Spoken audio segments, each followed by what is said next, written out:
पूजा की सास को मरे हुए 10 दिन भी नहीं हुए थे कि घर में आए दिन पूजा अपनी सहेली और अपनी मम्मी के साथ मिलकर पार्टी करती।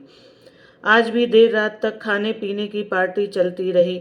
उसके बाद सारी सहेलियों के जाने के बाद पूजा ने अपनी मम्मी से कहा, मम्मी तुम यहीं हाल में सो जाओ। कोकिला जी की नींद कोकिला जी को नींद बहुत जोरों से आ रही थी। वह हाल में ना सोकर कमरा उसकी मरी हुई सास का बंद पड़ा था, उस अंधेरे कमरे में जाकर सो गई। आधी रात को कोकिला जी को ऐसा लगा जैसे कोई उसका बिस्तर हिला रहा है। फिर उन्हें लगा शायद उनका वहम हो सकता है।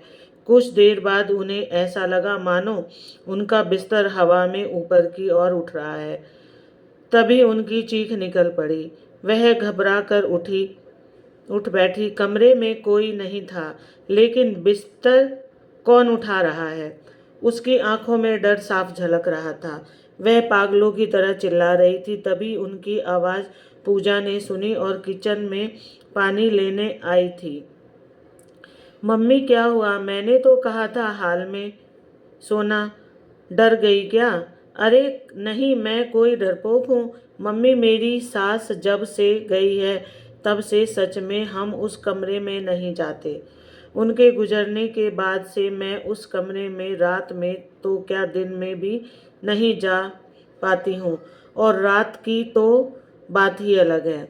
हमने ना जाने कितने पूजा पाठ करवाए, लेकिन कोई असर नहीं हुआ। उस बुढ़िया पर तो वो जीते जी भी सताती थी और अब मरकर भी चैन नहीं। कोकिला जी ने कहा, अरे वह पापिन बुढ़िया थी, इसलिए मरने के बाद भी भटक रही है, वरना अब तक मुक्त हो जाती। अच्छा सुन, मैं एक तांत्रिक को जानती हूँ जो ऐसे भूत भगाने में महारथी है। मेरी सास जितनी भी पापिन हो, लेकिन देखना उसके आगे पानी भरते हुए नजर आएंगे। मेरे साथ कल उसके पास चलना। कोकिला जी ने कहा। पूजा ने कहा, ठीक है मम्मी, मैं चलूंगी, लेकिन अभी आप हाल में सो जाइए। उस कमरे में सोने की कोई ज़रूरत नहीं, वरना कहीं वह आप पर ही हमला न कर दे। गायत्री जी बोली, मुझ पर भला क्या हमला करेगी वह बुढ़िया? अरे मुझे याद नहीं क्या, कैसे उसको दांतों तले चना चबवाया था। नानी याद आ गई थी। आज आने दे उसको, मैं भी देखती हूँ। देखना, ऐसा सबक सिखाऊंगी कि वह दोबारा आने से पहले 10 बार सोचेगी। किसी को भी डराना ही भूल जाएगी। पूजा ने चौंक कर पूछा, तो क्या आप अभी आज उस कमरे में सोने जा रही हैं? पूजा ने पूछा तो बोली, ना ना, अब तो मैं हाल में ही सोऊंगी। क्या पता दरवाज़ा बंद करके वह बुढ़िया मेरा गला ही दबा दे। यहाँ तो कम से कम कोई दरवाज़ा तो नहीं है, कोकिला जी ने कहा। तो पूजा ने गहरी सांस ली। रात ज़्यादा हो गई थी, सभी लोग सो गए। अगली सुबह कोकिला जी ने जैसे ही नहाकर आई तो पूजा ने कोकिला जी से पूछा, मम्मी बताओ आज आपके लिए नाश्ते में क्या बनाऊं?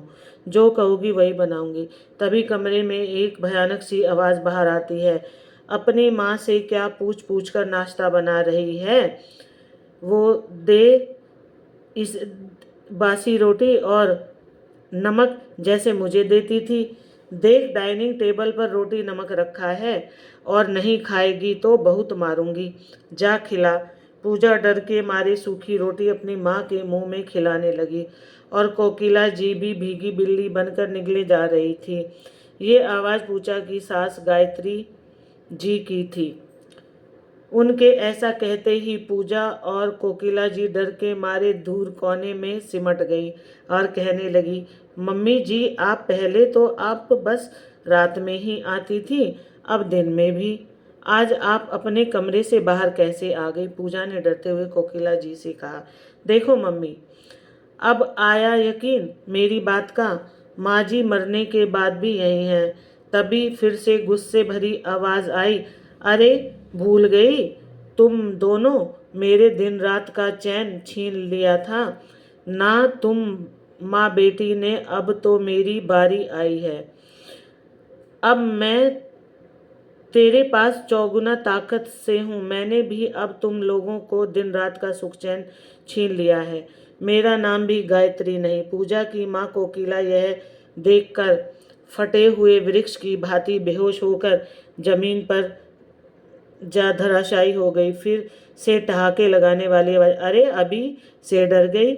मुझे दांतों चने चबा रही थी तू तो। पूजा खौफ के मारे एक जगह खड़े खड़े पसीने से भीग रही थी। कुछ देर शांति बनी रही तो जाकर मां के पास आई और पानी के छींटे दिए। जब उन्हें होश आया तो उन्हें कुछ भी याद नहीं था, पर पूजा को ये जानकर जैसे लकवा मार गया था। उसके आंखों में डर साफ दिखाई दे रहा था और उसे अपना अतीत याद आ रहा था। वो सब बातें याद आने लगी कि कैसे उसने अपनी सास को सताया और परेशान किया था, और आज अब सबका बदला लेने ही वह आई थी। पूजा ने उन दिनों को याद कर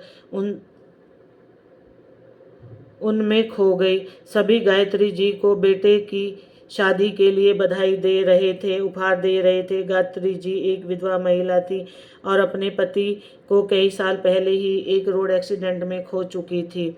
तब से उन्होंने अपने बेटे शिवम की परवरिश अकेले ही की थी। उसकी पढ़ाई लिखाई सबका ख्याल वो अकेले ही करती थी। बड़ा होकर शिवम फौज में चला गया। उसके कुछ समय बाद गायत्री जी को एक अच्छा रिश्ता भी मिल गया, तो छुट्टी में शिवम जैसे ही घर आया तो उसकी शादी कर दी। शिवम अपनी जिम्मेदारी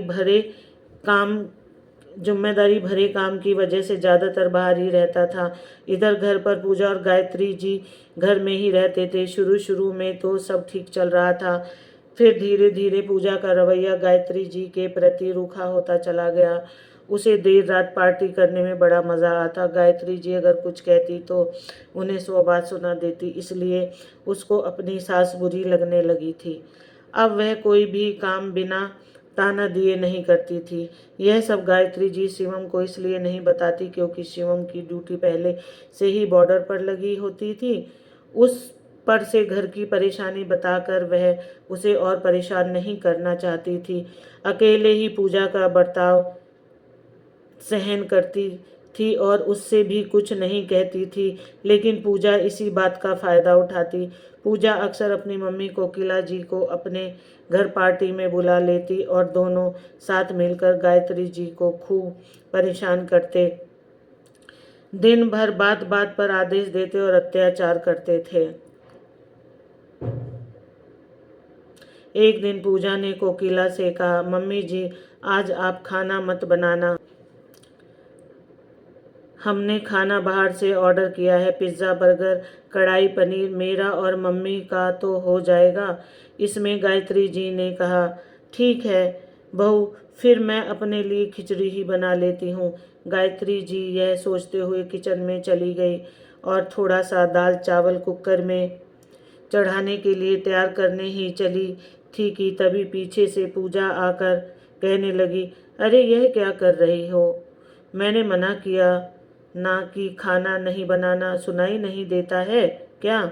गायत्री जी हिचकते हुए कहा, बहू यह तो मैं अपने लिए खिचड़ी बना रही हूँ बहू, क्योंकि खाना तुम और तुम्हारी मम्मी के लिए आ रहा है ना, मेरे लिए तो नहीं आ रहा। गायत्री जी के इतने कहते ही पूजा ने उनको किचन से बाहर निकाल दिया और कहा, वाह रे बुढ़िया, मालकिन बनने का बड़ा शौक है तुझे। इस घर में वही होता है जो मैं कहती हूँ।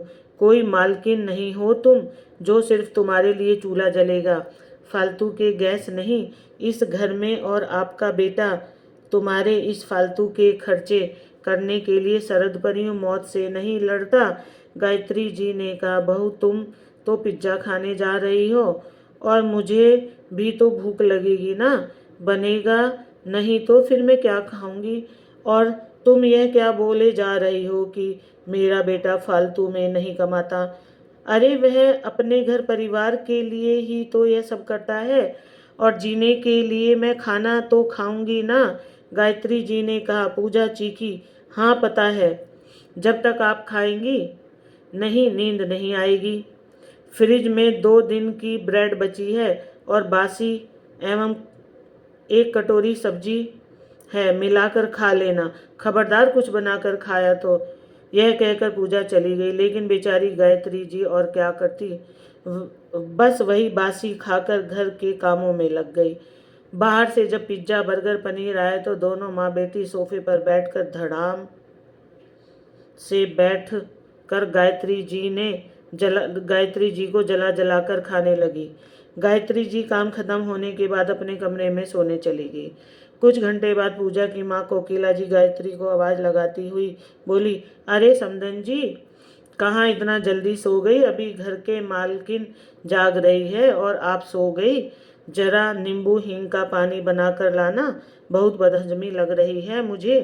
पूजा बोली, मम्मी आप भी ना थोड़ा कम खा लेती तो क्या हो जाता, लेकिन आप तो ऐसे खाती हो जैसे कि फिर मिलेगा नहीं। कोकिला ने कहा, अरे बेटा, वह खाना मैं नहीं खाती तो बर्बाद हो जाता। तुम तो फेंक देती, मुझे बर्बादी पसंद नहीं है इसलिए खा लिया, लेकिन बस वही ज़्यादा हो गया। कोकिला ने कहा, अरे मम्मी, बर्बाद क्या होता? माँ जी तो ललचाई नज़रों से हमारे खाने को देख रही थी, थोड़ा सा दया करके इनको दे देते, वैसे भी इन्हें हमारा झूठन खाने की तो आदत पड़ गई है ना। फिर दोनों माँ बेटी खिलखिलाकर आपस में हंसने लगी। तब तक गायत्री जी वहाँ हींग का पानी लेकर आ गई। हींग नींबू का पानी पीते ही पूजा की माँ कोकिला जी को उल्टी हो गई, तो इस पर पूजा खूब खरी खोटी गायत्री को सुनाने लगी और चिल्लाते हुए पानी में कुछ मिलाने का इल्ज़ाम भी लगाने लगी। गायत्री जी ने कहा, बेटा मैंने कुछ नहीं मिलाया, इसमें बस हींग ही डाली थी। बेटा, पूजा ने आंखें दिखाकर कहा, बुढ़िया, ये तेरी वजह से हुआ है। इनकी साड़ी खराब हो गई, इन्होंने उल्टी कर दी, अब तू ही साफ कर। पूजा ने अपनी माँ की हुई उल्टी अपनी सास से गायत्री जी से साफ करवाई। समय बीतता गया और सभी को शिवम ने अपने घर आने की खबर दी। कोकिला जी ये खबर सुनकर भी घर में जमकर बैठी थी, तो उससे पूजा ने कहा, मम्मी यह अगले हफ्ते ही आ रहे हैं, अगर इस बुढ़िया ने इन्हें सब कुछ बता दिया तो क्या होगा? शिवम तो मुझे ही घर से निकाल देंगे। वह तो अपनी माँ के आंखों में एक आंसू भी बर्दाश्त नहीं कर सकते। कोकिला तपाक से बोली, सुन पूजा, अगर इसे कहना ही होता तो कब का कह चुकी होती, लेकिन फिर भी हम कोई रिस्क नहीं ले सकते। कहीं इसने सब कुछ दामाद जी को बता दिया तो इससे पहले हमें इसका कुछ करना होगा। ना रहेगा बांस, ना बजेगी बांसुरी, इसका ही कुछ करते हैं। कोकिला जी ने कहा। तो पूजा बोली, तो हमें क्या करना पड़ेगा मम्मी? पूजा ने पूछा तो कोकिला जी बोली, सुन, अब से कुछ दिनों तक इसके साथ अच्छे बर्ताव करो, ख्याल रखो इसका, इसके लिए साड़ी भी ले आना, इससे घर का कोई काम मत कराना, और फिर एक दिन इसके खाने में जहर मिलाकर 2 दिन के लिए तू मेरे साथ मेरे घर चलना। यह खाना खाकर यहीं पड़ी रहेगी और फिर हम इसके हार्ट अटैक की मौत का नाटक कर देंगे और घर वापस आ जाएंगे। इससे यह भी चली जाएगी और हम भी बच जाएंगे और किसी को हम पर शक भी नहीं होगा। पूजा ने कहा, मम्मी, कहीं उनको हम पर शक हुआ या पता चल गया तो? कोकिला एकदम से बोली, पूजा, कल मैं मार्केट से एक ऐसी जड़ी बूटी खरीद कर लाऊंगी जिसे खाने के 5 घंटे बाद इंसान मरता है और उसके मुंह में कोई झाग भी नहीं निकलती, जिससे किसी को शक होने की संभावना ही नहीं है। कोकिला ने अपनी सारी योजना बताई तो पूजा ने कहा, हाँ ये ठीक है मम्मी, और यह सब उसी दिन होगा जिस दिन शिवम घर वापस आएंगे। उसके बाद से ही दोनों माँ बेटी का व्यवहार गायत्री जी के लिए बिल्कुल बदल गया। गायत्री जी समझ रही थी कि यह सब शिवम के आने की खबर के कारण हो रहा है, इसलिए वह भी चुपचाप इन दोनों का नाटक देख रही थी। एक दिन पूजा गायत्री जी से कहती है, मम्मी जी, मैंने दोनों वक्त का खाना बना दिया है, आप खा लेना। मैं मम्मी को छोड़ने जा रही हूँ। कल उनके आने से पहले ही आ जाऊंगी। उसके बाद कोकिला और पूजा पूरी योजना से गायत्री जी के खाने में वही खतरनाक जड़ी बूटी मिलाकर चले गए। उधर शिवम बहुत दिनों बाद घर लौट रहा था और आज कई महीने के बाद माँ से मिलने के लिए इतना बेचैन था। उसने इस खुशी में ना जाने कितने ही खूबसूरत और महंगे तोहफे अपनी माँ के लिए शाल खरीद लिए और एक साथ में माँ के लिए गर्मा गर्म जलेबी भी खरीद ली थी, जो उनकी माँ को बहुत पसंद थी। जब शिवम घर पहुंचा तो बाहर से ही माँ माँ पुकारता हुआ घर में घुसने लगा। आवाज़ देते देते शिवम बोला, माँ माँ कहाँ हो? अरे माँ कहाँ हो? कमाल हो गया आज तो। जब मैं पहले आता था तो पल के बिछाए दरवाजे पर ही बैठकर मेरी राह देखती रहती थी और न जाने कहाँ छुपी हो। आज आवाज़ लगाने पर भी कमरे से बाहर आ रही हो और ना ही बोल रही हो। अच्छा माँ, सॉरी, माफ़ कर दो। इस बार आने में देर हो गई। अगली बार जल्दी छुट्टी लेकर आऊँगा। अब देखो तो मैं आपके लिए क्या लाया हूँ। सोफे पर बैठा शिवम लगातार आवाज़ दिए जा रहा था। उसकी माँ जब बहुत देर तक नहीं दिखाई दी और ना ही उनकी आवाज़ सुनाई दी तो शिवम की धड़कन तेज होने लगी थी। अब उसको कुछ गलत होने का अंदेशा होने लगा था। वह दौड़कर माँ के कमरे में आया तो माँ को जमीन पर बेसुध पड़ा देखकर उसके पैरों तले जमीन सरक गई। उसने माँ को दोनों हाथों में से झकझोरना शुरू कर दिया, मगर माँ नहीं उठी। शिवम ने देखा उसकी माँ का शरीर ठंडा पड़ चुका है और सांस रुकी हुई है। शिवम अपनी माँ के लिए दहाड़े मारकर रोने लगा कि तभी पीछे पीछे कोकिला और पूजा भी घर के अंदर आती दिखी। तो शिवम रोते हुए बोला, यह देखो पूजा, मम्मी हमें छोड़कर चली गई। मैं अभी अभी ही तो वापस आया था। कितनी आवाज़ें दी पर मम्मी नहीं बोली। जब अंदर आया तो इनको इस हालत में पाया। शिवम ने रोते बिलखते हुए कहा। पूजा हैरान होने का नाटक करते हुए बोली, क्या? मगर शिवम, मम्मी जी कल तक तो बिल्कुल ठीक थी, फिर ये अचानक ऐसे कैसे? क्या हुआ होगा? नहीं। पूजा इतना कहकर रोने का नाटक करने लगी। मम्मी जी, आप यूं अकेला छोड़कर नहीं जा सकती। मैं क्यों गई आपको अकेला छोड़कर? हे भगवान, मेरी मम्मी जी को वापस लौटा दो। मैं आपका भंडारा करवाऊंगी। गायत्री जी का अंतिम संस्कार हो गया। तब जाकर पूजा का यह सब नाटक खत्म हुआ। शिवम माँ के जाने के गम में अब अक्सर उदास रहने लगा। पिता का साया तो बचपन में ही सिर से उठ गया था और अब माँ की गोद भी छिन गई थी। लेकिन इधर अब माँ बेटी खुशी खुशी घर में रहने लगी और मज़े करने लगी। मगर फिर पूजा कुछ दिनों के लिए अपने मायके चली गई। शिवम अभी घर पर ही था और पूजा भी बड़ी खुश थी। वह तो सोच रही थी कि जैसे ही शिवम वापस अपने काम पर लौटेगा वैसे ही वह अपनी मम्मी को बुला लेगी और उनके साथ घूमने जाया करेगी। एक दिन शिवम को बहुत तेज भूख लगी थी। वह पूजा पूजा चिल्लाने लगा। पूजा गैस पर कुकर की सीटी मार रही थी। कुछ खाने को मिलेगा कि नहीं? कब से भूखा बैठा हूँ। अरे मैंने तो गैस पर कुकर नहीं रखा तो किचन में जाकर देखती है, सच में कुकर में छोले पक रहे थे। और जब शिवम को छोले खाने को देती है तो शिवम कहता है, वाह पूजा, तुमने तो एकदम माँ जैसा बनाया है। वह देखकर बहुत आश्चर्य थी कि उसने तो छोले भिगोए ही नहीं तो किसने बनाए। पूजा काम की जल्दी में थी तो फिर उसने उसको नज़रअंदाज कर अपने कामों में लग गई। एक रोज़ उसने फ़ोन पर कोकिला से कहा, मम्मी मैं सोच रही हूँ कि सासू माँ के कमरे की सफाई करवाकर आपके रहने का इंतज़ाम उसी कमरे में कर दूँ। अब आप आराम से उस कमरे में रहना। पहले तो उस बुढ़िया के साथ रहना पड़ता था। कोकिला ने कहा, हाँ बेटा चलो, अब तो मैं फैल कर आराम से रहूँगी तेरे घर में। कोकिला ने हाँ कहा तो पूजा गायत्री जी के कमरे में सफाई करने चली गई। सबसे पहले अलमारी की सफाई करने की सोचती है, लेकिन जैसे ही वो अलमारी खोलती है, ऊपर से गायत्री की तस्वीर गिरती है जिसमें से खून बह रहा होता है। यह देखकर उसके होश उड़ जाते हैं। वह घबराकर अलमारी को बंद करके उस कमरे से भागने ही वाली थी कि गायत्री जी को अपने सामने खड़ा पाती है। उन्हें देखकर उसकी सांसें ही उखड़ जाती हैं। डर के मारे पैर कांपने लगते हैं और वो जमीन पर गिर जाती है। कुछ बोलना चाहती है तो उसकी आवाज़ हलक में ही अटक जाती है। तभी गायत्री जी की आवाज़ आई, क्या हुआ बहू?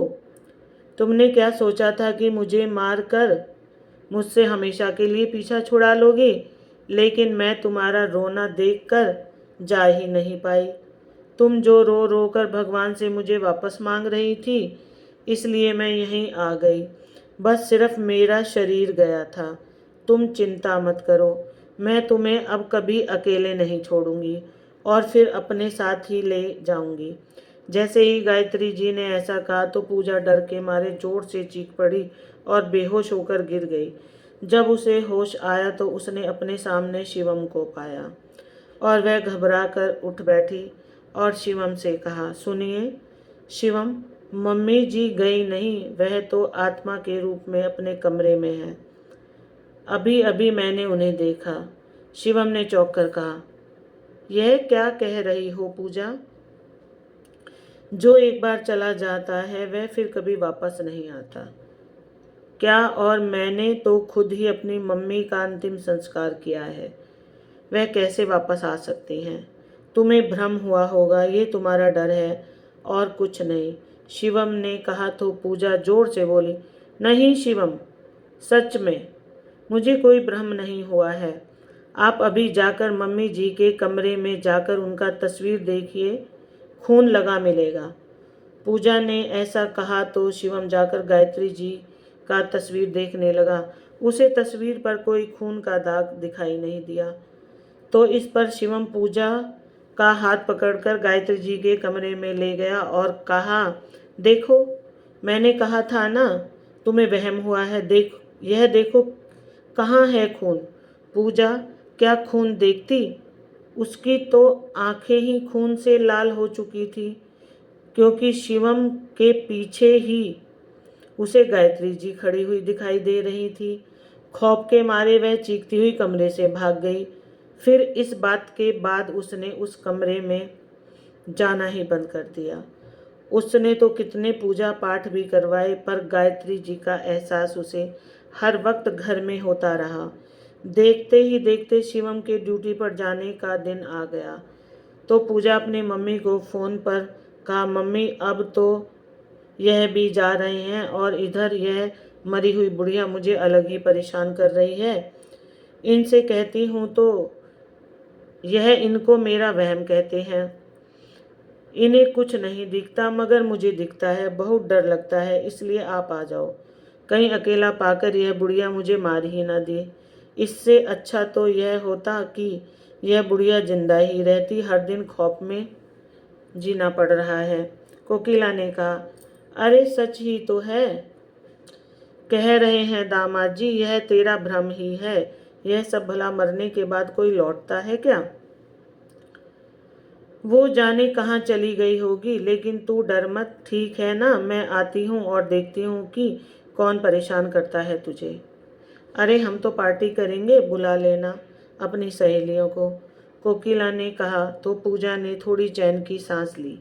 इधर शिवम जिस दिन जाने वाला था उसके एक दिन पहले ही कोकिला घर आ गई। रात को जाकर समदन के कमरे में सो गई तो अचानक से रात को उसका बिस्तर हिलने लगा और वह डर के मारे चीख पड़ी। और दूसरे दिन जब उन्हें गायत्री जी का भयानक आवाज़ सुना तो उनके होश ही उड़ गए, पैर कांपने लगे। गायत्री जी को आत्मा कहने लगी। गायत्री जी सामने आकर बोली, आज तो शिवम चला गया तो आज तुम लोगों का काम तमाम ही कर देती हूँ, पर आज तक मैं समझ पाई उस दिन तो मैंने बस रोटी सब्जी ही खाई थी। उसके बाद ही मैं छटपटाने लगी, मेरा दम घुटने लगा। क्या मिलाया था तुम लोगों ने मेरे खाने में, जिससे मेरी मौत हो गई और किसी को पता भी नहीं चला। बता ही दो, अब तो शिवम भी नहीं है। गायत्री जी ने पूछा तो पूजा ने कहा, सच कहती हूँ माँ जी, इसमें मेरी गलती नहीं है। ये तो मेरी मम्मी ने ही आपको वह जड़ी बूटी खिलाने का आइडिया दिया था। कहा था कि इसको खाकर मरने पर आपके मुंह में झाग नहीं आएंगे और हर किसी को आपकी मौत नॉर्मल लगेगी। सच में आप मेरा यकीन मानिए, मैं तो मना भी कर रही थी पर ये नहीं मानी। पूजा ने रोते हुए कहा तो कोकिला जी जोर से गुस्से में बोली, अरे वाह बेटी, क्या बात बोल रही है तू। अब जब सामने समधन जी भूत बनकर खड़ी हैं तो सारा इल्ज़ाम अपनी मम्मी पर लगा दिया। तुझे तो यह शुरुआत से ही पसंद नहीं थी और जब देखो मुझसे इनकी बुराई करती थी। तभी तो दामाद जी की गैर मौजूदगी में तू इन पर जुल्म ढाती थी, अत्याचार करती थी और अब सारा इल्ज़ाम मुझ पर डाल रही हो। वाह बेटा, जब बात जान पर बनी तो मुझे आगे कर दिया। सच में ऐसी औलाद किसी को ना मिले, कोकिला ने भड़कते हुए कहा। तो दोनों माँ बेटी की तू मैं सुनकर शिवम भी अंदर आ जाता है और उसे सामने देखकर पूजा चुप होकर उसे देखने लगती है। शिवम ने कहा, अरे चुप क्यों हो गई दोनों? अरे जब इतना बताया है तो यह भी बता दो ना कि मेरी माँ पर कैसे कैसे अत्याचार करते थे तुम दोनों, और मुझसे कहती थी कि मम्मी को ही तुमसे शिकायत रहती है, जब देखो शिकायत करती रहती है माँ की। अभी तो बस तुम दोनों ने मेरी मम्मी को कैसे मारा ये कबूल किया है और वह रिकॉर्ड भी हो गया है। लेकिन पूजा, मुझे पूरी बात जाननी है, शिवम ने कहा। अरे आप वापस कैसे आ गए? आप तो ड्यूटी पर चले गए थे। अरे नहीं नहीं, आप गलत समझ रहे थे। सच में मम्मी जी की मौत हार्ट अटैक से हुई थी। हमने नहीं मारा उन्हें। और क्यों मारेंगे, इतने गए गुजरे थोड़े हैं हम। पूजा ने सफाई देते हुए अच्छा बनने का नाटक किया। तभी शिवम चीखते हुए, अपनी अभी झूठ बोल रही हो? लगता है मम्मी का डर खत्म हो गया। मम्मी कैसी भूत हैं आप? आपके सामने यह झूठ बोलती जा रही है और आप शांत खड़ी हैं। शिवम ने हंसते हुए कहा तो पूजा ने हैरानी से कहा, शिवम क्या मम्मी जी आपको भी दिख रही हैं? इनसे कहिए ना कि प्लीज़ हमें छोड़ दें। हमें जो सज़ा देना है दे दीजिए, लेकिन मम्मी जी की आत्मा से बचा लीजिए, पूजा ने कहा। इस पर शिवम हंसकर कहने लगा, आत्मा होती तो अब तक तुम लोगों को भी आत्मा बन चुके होते। यह तो सच में मेरी मम्मी है जो अभी तक जिंदा है, शिवम ने कहा। तो पूजा चौंक गई। क्या कहा शिवम? ये जिंदा है मगर कैसे? आपने खुद इनका अंतिम संस्कार किया था, शिवम ने कहा। हाँ, क्योंकि वह सारा कुछ मेरे नाटक का हिस्सा था। तुम दोनों को क्या लगता है कि नाटक केवल तुम दोनों ही करना आता है? जब तुम लोग रोने का नाटक कर रही थी तो मेरी मम्मी ने मरने का नाटक करना पड़ा, पूजा ने हैरानी से कहा। तो क्या मम्मी जी ने उस दिन जहर नहीं खाया था? शिवम ने कहा। जहर नहीं खाया था? शिवम ने बताया कि जब उस दिन तुम दोनों इस डर से मम्मी को मुझे तुम लोगों के बारे में सब कुछ बता ना दे, इसलिए मम्मी के खाने में जहर मिलाने की योजना बना रही थी, लेकिन मम्मी ने सब सुन लिया था और फ़ोन पर मुझे सब कुछ बता दिया था। मैं तो मम्मी की बात सुनकर तभी यहाँ आ गया था। बस सिर्फ मम्मी के सामने मैंने तुम लोगों के नाटक को तुम्हारे हिसाब से चलने दिया और मम्मी को एक अलग जगह में छुपा कर रख दिया। शिवम के कहने पर पूजा ने पूछा कि फिर वह खून वाली तस्वीर और कपड़ों का बार बार गिरना, कभी मेरे सामने मम्मी जी का आना फिर अचानक गायब हो जाना, यह सब क्या था? शिवम ने कहा, यह सब मेरे नाटक का हिस्सा था। मैं चाहता तो तुम दोनों को मेरी मम्मी के खाने में जहर मिलाने के इल्ज़ाम में तभी जेल भिजवा सकता था, लेकिन मैं तुम लोगों को सबक सिखाना चाहता था और तुम्हारे मुंह से ही तुम्हारा गुनाह कबूल करवाना चाहता था। कोकिला ने कहा, देखिए दामाद जी, मेरा घर परिवार है, मुझे जाने दीजिए। मैंने बहुत बड़ी गलती की, इसका साथ दिया, लेकिन अब मैं यहाँ कभी नहीं आऊँगी और आज से यह वादा करती हूँ कि इससे बात नहीं करूँगी। शिवम ने गुस्से में कहा, अरे मम्मी जी, जब जहाज डूबता है सबसे पहले उसे चूहे ही छोड़कर भागते हैं। यह आप भी कर रही हो। अगर आप चाहती तो बेटी को सही दिशा दिखा सकती थी, लेकिन नहीं, आपने ना सिर्फ उसका साथ दिया बल्कि अपनी ही बेटी की सास को जहर देने की योजना ही बना डाली। तभी शिवम ताली बजाकर पुलिस को बुलाता है और कहता है, गिरफ्तार कर लीजिए इन्हें, अपना गुनाह इन्होंने खुद ही कबूल कर लिया। तभी आगे बढ़कर गायत्री जी ने कहा, बहू, तुमने मुझ पर न जाने कितने अत्याचार किए हैं मुझ पर, लेकिन फिर भी कभी भी मैंने शिवम से तुम्हारी शिकायत नहीं की और सब चुपचाप सहा, क्योंकि मुझे अपने बेटे का घर तोड़ना नहीं था। लेकिन तुमने मेरी चुप्पी को मेरी कमजोरी समझ लिया। तुम ही एक औरत हो और मैं नहीं चाहती कि तुम जाकर जेल में रहो और तुम्हारी माँ भी वहाँ की तकलीफ सहे। पर अगर मैंने आज तुम्हें सज़ा नहीं दिलवाई तो आगे से हर बहू अपनी सास को जहर देने से पहले जरा भी नहीं हिचकिचाएगी। पुलिस को देखकर पूजा शिवम के पैरों में गिरकर रोने लगी और कहने लगी, बेशक आप मुझे तलाक दे दीजिए, लेकिन प्लीज़ शिवम जेल मत भिजवाइए। मेरी मम्मी की उम्र का तो सोचिए। इस पर शिवम उसे एक जोरदार थप्पड़ लगाकर कहता है, क्या तुमने सोचा था मेरी मम्मी की उम्र के बारे में जब उन्हें मारने का प्लान बना रही थी? अब जाओ दोनों पुलिस के साथ, और अब यह नाटक जाकर कोर्ट में करना। हालांकि वहाँ भी मेरे सबूत के आगे तुम दोनों के ये नाटक काम नहीं आएंगे। इस रिकॉर्डिंग में सब कुछ है। बाद में जब शिवम ने अदालत में उनके खिलाफ सारे सबूत पेश किए तो इससे दोनों माँ बेटी को 5 साल की सज़ा हो गई। उधर शिवम की माँ गायत्री जी ने अपने शिवम की शादी किसी दूसरी लड़की शोभा से कर दी, जो पूरे घर की देखभाल के साथ साथ गायत्री जी की भी बहुत सेवा करती थी। बोलो जय श्री राधे राधे। अगर आपको इस कहानी से कोई शिक्षा मिली है तो कमेंट बॉक्स में ज़रूर लिखकर बताएं। राधे राधे।